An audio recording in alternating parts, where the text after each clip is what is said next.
Arvind Thakur, thank you so much for joining us. So we are talking about disruption today. So let me ask you, what is the most disruptive thing that you saw in the information technology services space in the last year? Well, I think over the last couple of years, we've been seeing all kinds of forces which have been impacting business.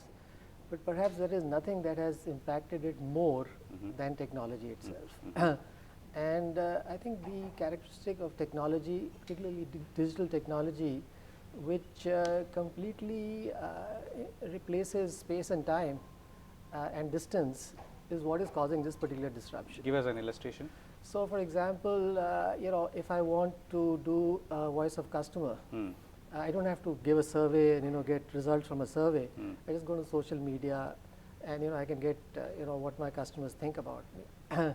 So that's one great example, of complete disruption of time as well as distance.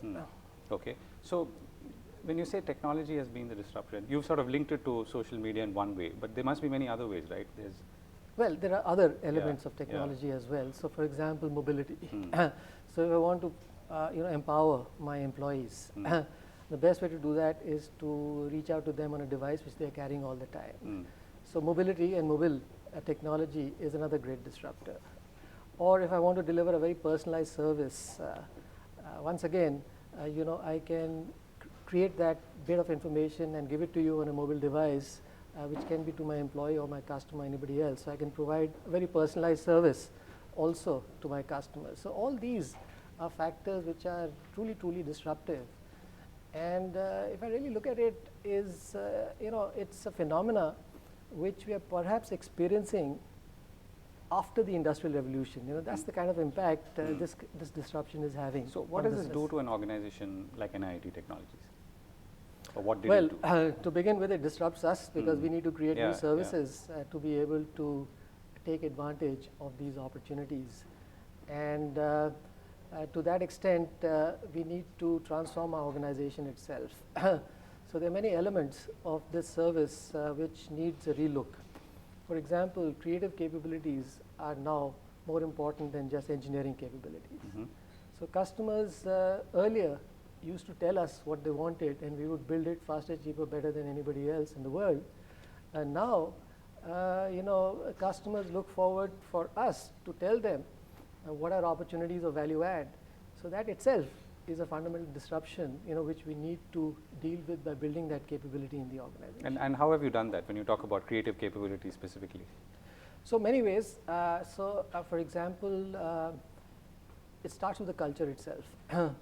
So for all these years, we've been building strong processes, and we've borrowed concepts from the manufacturing industry, and looked at quality processes to be implemented, and created all these frameworks, like SEI, CMM, level 1, 2, 3, 4, 5, and so on.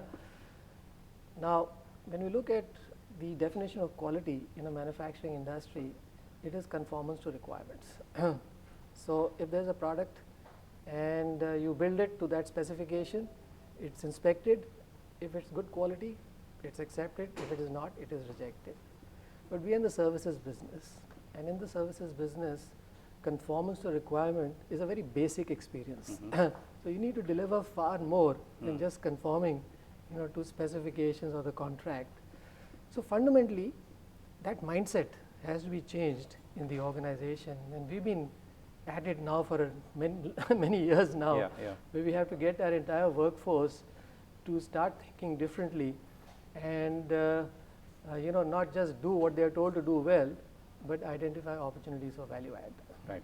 Let me sort of flip forward now. If you were to look at the 2 or 3 things that are most likely to disrupt businesses and business processes for information technology services organizations like yours, what would they be, particularly let's say 2016-17? Well, to begin with, I think some of the emerging technologies are now becoming mainstream. So, we talked about social, mobile, analytics and the cloud. I think this is SMAC. That's now becoming fairly, mainstream. And all your solutions need to integrate these capabilities, to deliver value to your customers. But around the horizon, there are also new emerging technologies, I think, which we all need to embrace. The Internet of Things, for example, where Now we have to look at sensors, to collect mammoth amount of data and information and make sense out of it and give it, to your customers. Robotics. So in fact, that also is now becoming a reality, where you are looking at bots, which are software robots, to do things which you would have done repetitively manually. And in fact, that's going to be a huge disruptor. Sort of robotics and automation are twin forces. Twin forces, so that's another thing, which I think is going to be fairly disruptive. So I would say in the immediate near future, these are two things we have to get our arms around. Right, and one sort of target that you've set yourself for yourself in NIIT? Well, to begin with, we have started working in both these areas.